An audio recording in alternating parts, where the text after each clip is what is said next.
canal do Grupo de Reflexão Bíblica São Jerônimo. Hoje, 19 de novembro, sábado da 33ª semana do Tempo Comum. Vamos comentar o texto de Lucas 20, de 27 a 40. A fé na ressurreição é algo recente e não era comum no mundo antigo. E também não foi aceito por a maioria das pessoas no mundo antigo. Acreditar na ressurreição era um escândalo para o mundo pagão.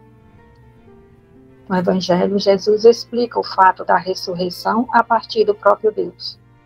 Os patriarcas devem estar vivos, de alguma maneira, pois com eles sempre esteve o Deus da vida. Contra qualquer objeções grosseiras por parte dos descrentes, a fé na ressurreição dá ânimo para o enfrentamento do martírio, pois ressuscitar é chegar ao pleno conhecimento da vocação humana. A ressurreição significa que todas as dimensões da vida serão transfiguradas à maneira do Cristo ressuscitado. O fundamento da fé na ressurreição é a fidelidade de Deus. Porque Deus é fiel, Ele não permitirá que a morte tenha a última palavra.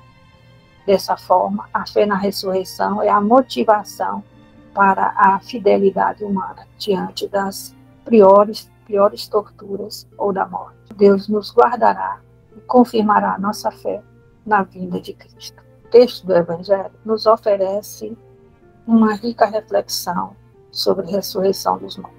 Muitos cristãos hoje pensam como os saduceus daquela época, pois não entendem o que seja a ressurreição. Por isso, a pergunta feita a Jesus retrata não apenas a descrença dos saduceus daquela época, mas faz eco ao que muitos cristãos pensam hoje. Os saduceus aceitavam apenas os livros da Torá, o Pentateuco, como palavra de Deus inspirada. E a fé em uma ressurreição pessoal não surgiu até quando foi escrito o livro de Daniel.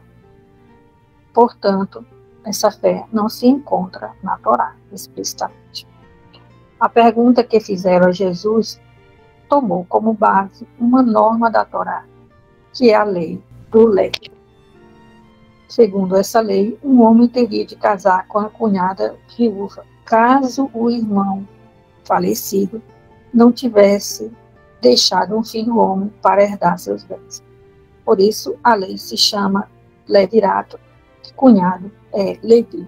Dessa forma, se garantia que o falecido teria uma descendência, seu nome não seria arriscado da memória do povo, e que suas propriedades permaneceriam na família. Se 7 irmãos, sucessivamente, tivesse se casado com a mesma mulher, qual deles seria o marido legítimo quando todos ressuscitassem?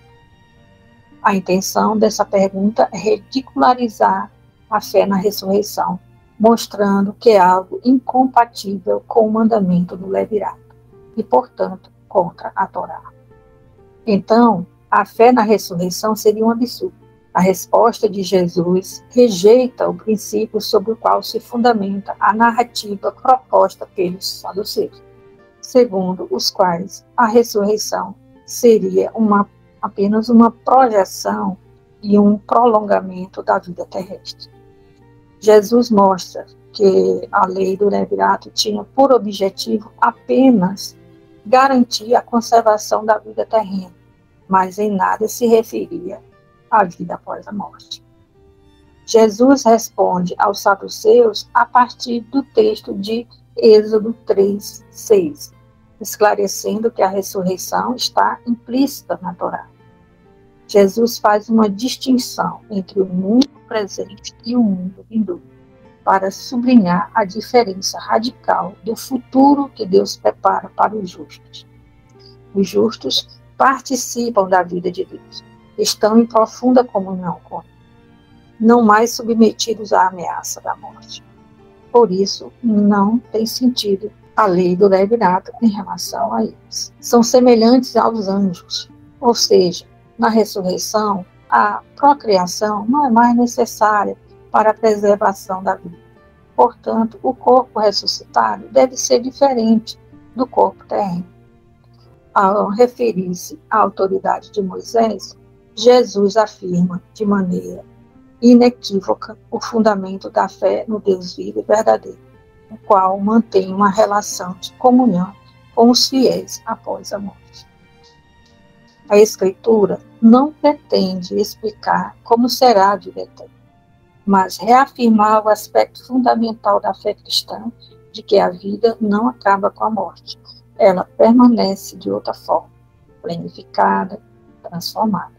Na ressurreição se realiza a finalidade do ser humano, viver junto a Deus, numa vida sem fim, numa comunhão incondicional e infinita.